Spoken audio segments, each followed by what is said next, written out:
Chapter 10 10th chapter circle के बारे में। सर्कल क्या होता है? सर्कल एक राउंड शेप जिसको एक फिक्स पॉइंट से ड्रॉ किया जाता है, ठीक है ना। इस फिक्स पॉइंट से इसको ड्रॉ किया तो ये फिक्स पॉइंट इसका सेंटर कहलाता है।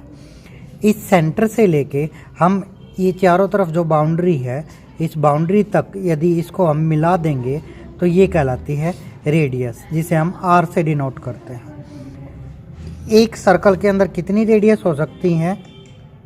इन्फिनिटी, बहुत सारी रेडियस हो सकती हैं, कितनी भी ड्रॉ कर सकते हैं हम, ठीक है ना। अब इस लाइन को, इस बाउंड्री को यदि कोई लाइन टच करके जाती है, जस्ट छू के जाए, उसको हम क्या नाम देते हैं? स्पर्श रेखा। इसने इसको केवल स्पर्श किया है, टच किया है, छुआ है, इसलिए ये कहलाएगी स्पर्श रेखा। इसे इंग्लिश में क्या बोलते हैं हम? टेंजेंट। टेंजेंट, स्पर्श रेखा, ये कहलाती है, ठीक है। एक सर्कल जो है उसकी ये क्या कहलाएगी? स्पर्श रेखा। ये नेसेसरी है ये कि केवल वो उसको, एक ही कंडीशन है यहाँ पे कि इसको टच करके जाए। यदि इसके दूर से जाती है तो क्या ये स्पर्श रेखा है? नहीं है। यदि ये इसके यहाँ से जाती है तो क्या ये स्पर्श रेखा है? नहीं है। ये केवल टच करके जाती है तभी ये स्पर्श रेखा या टेंजेंट कहलाएगी, ठीक है।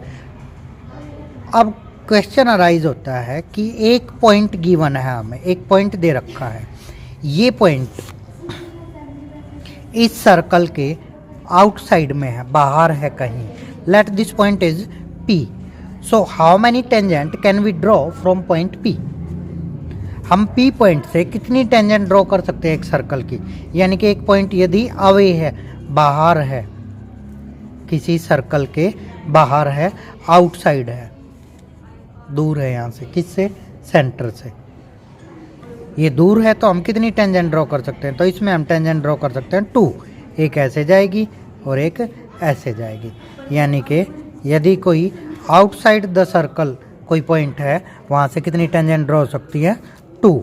सेकंड पॉइंट आता है हमारा कि यदि यही पॉइंट ऑन द सर्कल है, ऑन द सर्कल, सर्कल के ऊपर है ये पॉइंट बिल्कुल, तो कितनी टेंजेंट ड्रॉ कर सकते हैं हम? केवल एक टेंजेंट, यानी only one tangent can be drawn if the point is on the circle.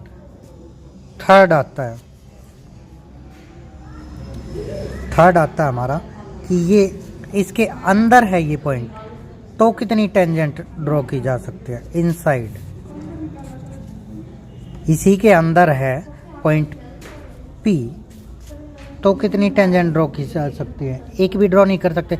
यदि हम यहाँ से कोशिश करेंगे ड्रॉ करने की तो वो तो काट देगी सर्कल को। दैट मीन्स यदि पॉइंट अंदर है तो एक भी टेंजेंट ड्रॉ नहीं की जा सकती, 0 टेंजेंट। अब क्वेश्चन आता है, जैसे 10.1 में है क्वेश्चन नंबर 3। कहते कि हमें एक सर्कल दे रखा है, उस सर्कल का सेंटर O है और इसकी रेडियस 5 सेंटीमीटर है।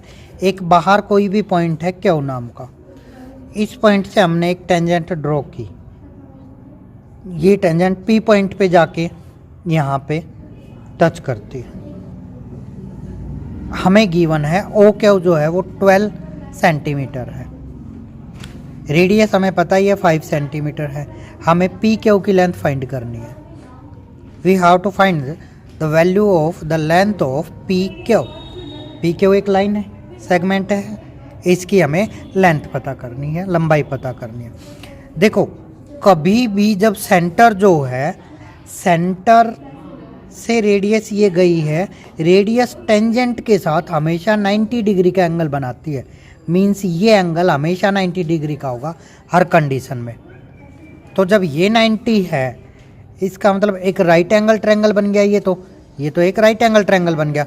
और राइट एंगल ट्रायंगल के अंदर जो 90 डिग्री के सामने होता है वो हमेशा हाइपोटेन्यूस होता है, नीचे वाला बेस होता है, और जो सीधी लाइन खींची हुई है वो परपेंडिकुलर होती है, ठीक है ना।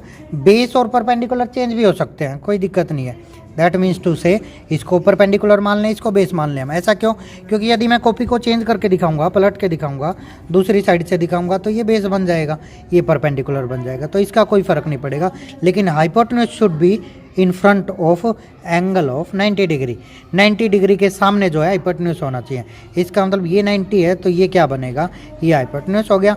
बेस इसको मानो, परपेंडिकुलर इसको, हम इसको बेस, इसको परपेंडिकुलर, ऐसे भी मान सकते हैं, but hypotenuse should be this. अब एक थ्योरम होती है पाइथागोरस थ्योरम। तो पाइथागोरस थ्योरम के अकॉर्डिंग क्या होता है?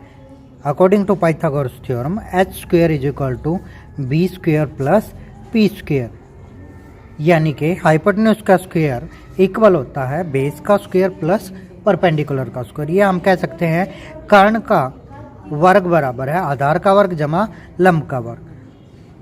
तो हाइपोटेन्यूज हमें कितना गिवन है? 12। बेस हमें कितना गिवन है? 5। परपेंडिकुलर हमें कितना गिवन है? वो तो फाइंड ही करना है हमें। सो ऐसे कैसा लिख देते हैं हम? 12 का स्क्वायर करेंगे देन कितना बनेगा? 144। 25 किसका बन जाएगा? 5 का स्क्वायर बन जाएगा।